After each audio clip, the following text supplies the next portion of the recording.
बाप और बेटे और रूह कुदुस के नाम से आमीन। आज हम मुकद्दस यूहन्ना की अंजील उसका 8वां बाब और उसकी आयात 31 और 32 पर ध्यानो ज्ञान करेंगे।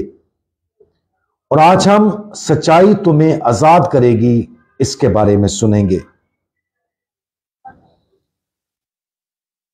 तब यीशु ने उन यहूदियों से जो उस पर ईमान लाए थे कहा, अगर तुम मेरी बात पर कायम रहोगे तो तुम दर हकीकत मेरे शागिर्द होगे और सच्चाई को जानोगे और सच्चाई तुम्हें आजाद कर देगी।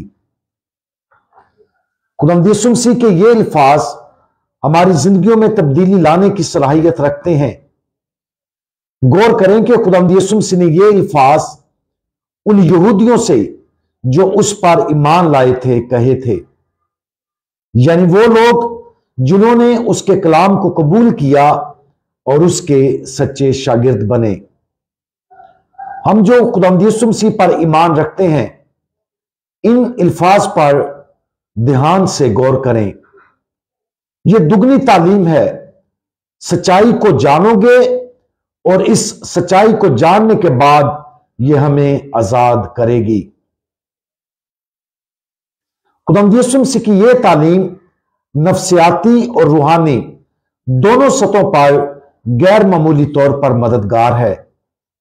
सबसे पहले खालिस्तन नफ्सियाती सतह पर अच्छी दिमागी सेहत के लिए सबसे बड़ी मदद सच्चाई है।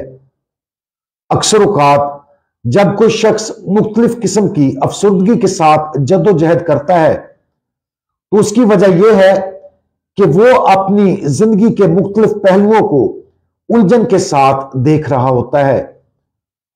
उस शख्स ने मेरे साथ ऐसा क्यों किया, या मैं इन हालात का मुकाबला कैसे करूंगा, या मेरी जिंदगी में बहुत ज्यादा उलझने हैं जिनसे निकलने का कोई रास्ता नहीं है। ये और इसी तरह के दीगर ख्यालात लामुहल्ला एक सादा सी वजह से डिप्रेशन का बायस बनेंगे। ये गलत सोच पर मबनी ख्यालात हैं। नफ्सियाती मुशावरत की बेहतरीन शक्लों में से एक वो है जिसे ट्रुथ थेरेपी कहा जा सकता है, जो हमारे ज़हनों में हर मायूस कुन सवाल और हमारी जिंदगी का हर मायूस कुन नतीजे का खुदाई सोच की रोशनी में दोबारा जायजा लेना चाहिए।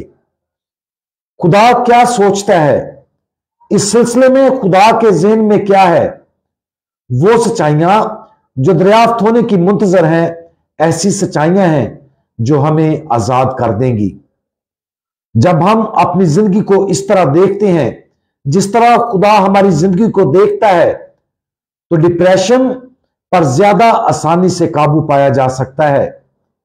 ऐसा करने से उम्मीद पैदा होती है और उम्मीद डिप्रेशन और उलझनों की जंजीरों से हमें आजादी दिलाती है। रूहानी सतह पर यह असूल ज्यादा लागू होते हैं। गुनाह, मुआफी, निजात और बहिश्त के बारे में सच्चाई को गहराई से जानना और पूरी तरह कबूल करना चाहिए। जब हम गुनाह या माफी की सच्चाई से इनकार करते हैं तो हम एक झूठ का शिकार रहते हैं और हम इस झूठ के पाबंद रहते हैं। हकीकी रूहानी आजादी जो बहिश्त में नजात और अब्दियत की तरफ ले जाती है, तब ही हासिल होती है जब हम पूरे दिल से खुदा की तरफ से दी गई मुकद्दस और कामिल रूहानी सच्चाई को कबूल करते हैं।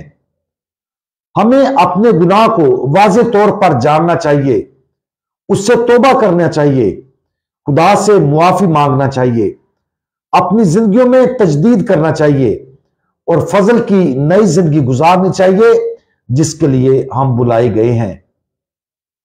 आज खुदावंद यीशु मसीह की इस ताकतवर तरीके से बदलने वाली तालीम पर गौर करें। सच्चाई को जानो और सच्चाई तुम्हें आजाद कर देगी। आज हमें किन नफ्सियाती और रूहानी सच्चाइयों को मजीद गहराई से जानने की जरूरत है। क्या हमारे अंदर उलझन या अंधापन बाकी है? सच्चाई का इलाज तलाश करे जैसे कि ये खुदा के ज़हन में है, और जान लें और यकीन कर लें कि आजादी हमारा इंतजार कर रही है। तमाम सच्चाई के मालिक खुदा, आपका कलाम हमें आजादी, तब्दीली और उम्मीद से भरता है। हमारी मदद फरमाएं ताकि हम अपने ज़हनों को आपकी तरफ और आपके मुकद्दस कलाम की तरफ मोड़ दें, ताकि हम उस सच्चाई को जान सकें जो आपने अपने कलाम के जरिए हम तक पहुंचाई है। हम ये भी दुआ मांगते हैं कि हम अपने आप को उस सच्चाई को कबूल करने की इजाजत दें ताकि ये हमें आजाद करे। खुदा यीशु मसीह, हमारा भरोसा आप पर है। आमीन।